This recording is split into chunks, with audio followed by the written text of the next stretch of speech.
Hello everyone, welcome to commerce net achievers. My name is Talveer Singh और स्वागत है सभी का आज के सेशन में। ये हमारी सीरीज़ चल रही है डेली वन क्वेश्चन, जिसके अंदर हम बहुत ही इंपॉर्टेंट क्वेश्चंस को डिस्कस कर रहे हैं। तो अगर आपने इस सीरीज़ को अभी तक फॉलो नहीं किया है तो बी श्योर कि आप इस सीरीज़ को अच्छे से फॉलो कर लीजिए, क्योंकि इसमें हम ऑलरेडी 19 लेसन है वो आप लोगों को प्रोवाइड कर चुके हैं और इस बार के पेपर में यहाँ से क्वेश्चन पूछे जा रहे हैं। तो आप समझ सकते हो कि जिन बच्चों के एग्जाम आगे आने वाले हैं उनके लिए ये कितनी इंपॉर्टेंट सीरीज होने वाली है, उनके लिए ये कितनी यूजफुल होने वाली है। उसके साथ साथ चैनल पे पहली बार आए हो तो चैनल को सब्सक्राइब कर लेना और उसके साथ जो बेल आइकन बना है उसे प्रेस कर लेना, ताकि जो भी मैं वीडियो अपलोड करूं उसकी नोटिफिकेशन आपको बहुत अच्छे से टाइम पे मिलती रहे और आप अपनी प्रिपरेशन अच्छे तरीके से करते रहें। तो आज हमारा 20वां क्वेश्चन आ चुका है इस सीरीज को फॉलो करते हुए। उसके साथ साथ आपको पता है मैं अनअकैडमी पे नंबर 1 एजुकेटर हूं, तो आप अनअकैडमी पे फॉलो कर लीजिए। 5 मार्च से हमारा नेक्स्ट बैच जून के लिए शुरू हो रहा है। बी श्योर कि आप 5 मार्च से इस बैच को ज्वाइन करें और अपनी प्रिपरेशन को और अच्छे तरीके से आगे बढ़ाएं। टेलीग्राम चैनल को जरूर से ज्वाइन कर लीजिए। Commerce net achievers Telegram channel है, जहां पर आप लोगों को ढेरों पीडीएफ फ्री ऑफ कॉस्ट मिल जाती हैं। इस क्लास की पीडीएफ भी आपको फ्री में मिल जाएगी। इस टाइम पे अनअकैडमी पे एक ऑफर चल रहा है, बहुत ही धमाकेदार ऑफर चल रहा है, जिसमें अगर आप 28 फरवरी मतलब आज लास्ट डेट है, अगर आप 28 फरवरी तक मेरे रेफरल कोड तलवीर एस से सब्सक्रिप्शन लेते हो तो आप लोगों को 20% का ऑफ मिलेगा और साथ में 6 महीने के साथ 2 महीने का सब्सक्रिप्शन और 12 महीने के साथ 4 महीने का सब्सक्रिप्शन फ्री में मिल जाएगा। इसके लिए आप मेरा referral code Talveer S use कर सकते हो। तो हमारा 20वां क्वेश्चन हम डिस्कस करते हैं। क्वेश्चन है कुछ इस तरीके का, the expenditure on research and innovation in India at present is only -% of GDP.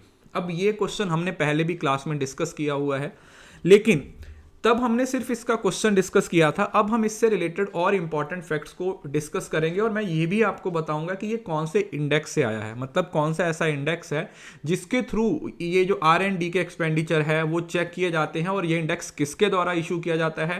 पूरे वर्ल्ड में कौन सी ऐसी कंट्री है जो सबसे ज़्यादा खर्च कर रही है R&D पे। तो ये सारे पॉइंट्स हम इस टॉपिक में डिस्कस करने वाले हैं, क्योंकि इस बार तो सीधा उन्होंने सिर्फ परसेंटेज पूछी थी, लेकिन आगे की पेपर्स में वो इससे डिटेल में चीज़ों को पूछ सकते हैं।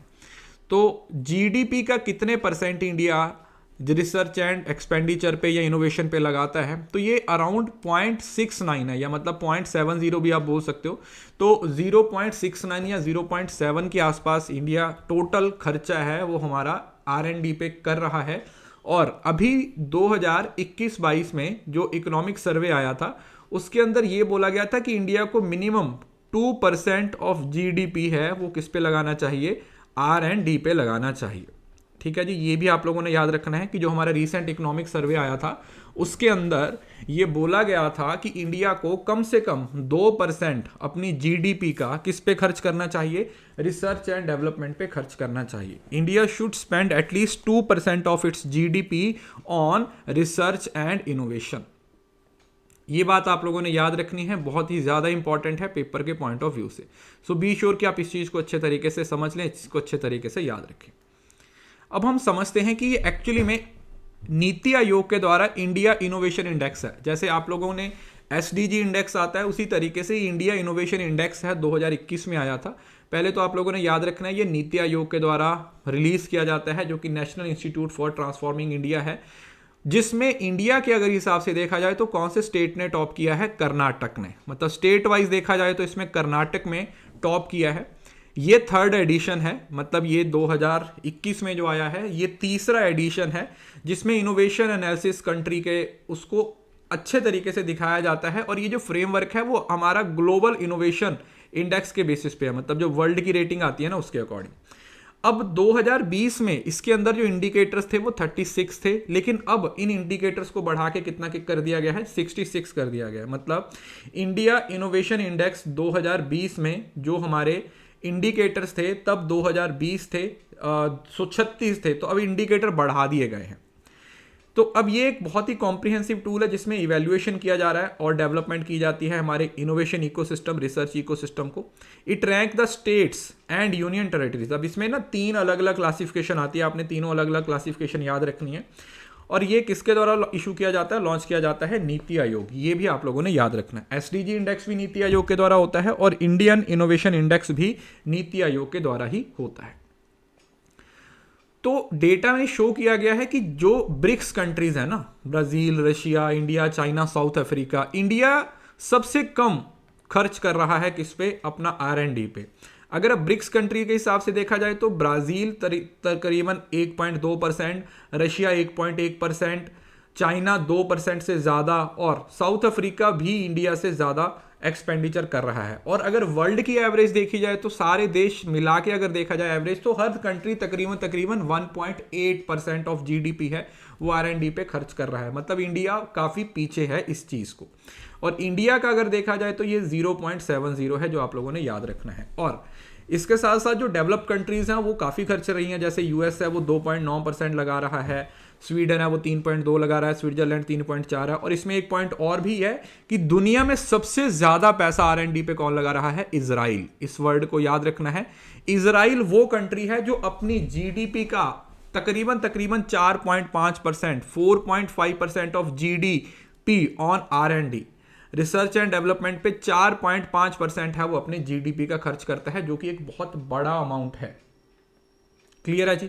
तो इस बात को आप लोगों ने याद रखना है। इंडिकेटर्स याद रखने हैं, किसके द्वारा है, कौन सा एडिशन था, वर्ल्ड लेवल पे बताया गया। और इंडिया के पॉइंट ऑफ व्यू से देखा जाए तो इसके ये 7 टोटल पिलर्स हैं, जिसमें ये 5 इनेबलर्स हैं जो इस चीज़ को इनेबल कर रहे हैं, जैसे ह्यूमन कैपिटल है, इन्वेस्टमेंट है, नॉलेज वर्कर्स है, बिजनेस इन्वायरमेंट है, सेफ्टी और लीगल इन्वायरमेंट है। और परफॉर्मेंस के लिए हमारे पास नॉलेज आउटपुट और नॉलेज डिफ्यूजन, मतलब OD। नॉलेज के साथ आपने OD वर्ड याद रखना है। O मतलब आउटपुट और D फॉर डिफ्यूजन, कि ये दोनों परफॉर्मेंस से रिलेटेड है। और बाकी जो ह्यूमन कैपिटल है, इन्वेस्टमेंट है, नॉलेज वर्कर्स है, बिजनेस इन्वायरमेंट है, सेफ्टी एंड लीगल इन्वायरमेंट है, वो आप लोगों का इनेबलर्स का पार्ट हो जाता है। अब अगर हम इंडिया के पॉइंट ऑफ व्यू से देखें तो स्टेट वाइज देखा जाए तो कर्नाटक पहले नंबर पे है। ठीक है, स्टेट वाइज देखा जाए तो जो कर्नाटक है उसने फर्स्ट रैंक हासिल किया है, जो 18.1% के आसपास खर्च कर रहा है।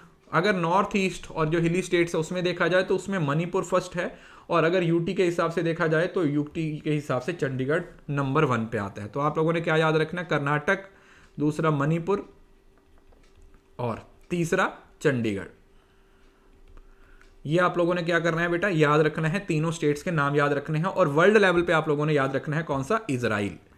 और कितनी परसेंटेज है इजराइल की? 4.5% ऑफ GDP। ये बहुत ही ज़्यादा इंपॉर्टेंट है आपके पेपर के पॉइंट ऑफ व्यू से, इसको समझ लीजिएगा। ये आप लोगों को पूछा गया था, इस बार तो सिर्फ इसकी परसेंटेज ही पूछी गई थी, लेकिन मुझे लगा कि आप लोगों को इसकी पूरी नॉलेज होनी ज़रूरी है, क्योंकि अगर पूरी नॉलेज होगी तभी आप पेपर में आने वाले क्वेश्चंस को डील कर पाओगे। तो हम SDG इंडेक्स के साथ साथ इंडियन इनोवेशन इंडेक्स को भी याद रखेंगे। इसकी PDF आपको मिल जाएगी टेलीग्राम चैनल पे, कॉमर्स नेट अचीवर्स। फटाफट से जाके ज्वाइन कर लीजिए, आपको टेलीग्राम चैनल पे सारी नोटिफिकेशन टाइम टू टाइम मिलती रहती है। सो that's all for today. I hope कि ये छोटा सा लेकिन प्रोडक्टिव सेशन आपको अच्छा लगा होगा। इसकी जितनी भी डिटेल आप लोगों ने पढ़ी है उसको नीचे कमेंट सेक्शन में लिखिएगा, ताकि आप 1-2 बार उसको भी रिवाइज करोगे तो ये चीज़ें याद हो जाएंगी। So that's all for today. Thank you so much. See you soon in the next video. तब तक के लिए खुश रहें, हंसते मुस्कुराते रहें। और हाँ, इस वीडियो को शेयर करना ना भूलें, बिकॉज शेयरिंग इज केयरिंग।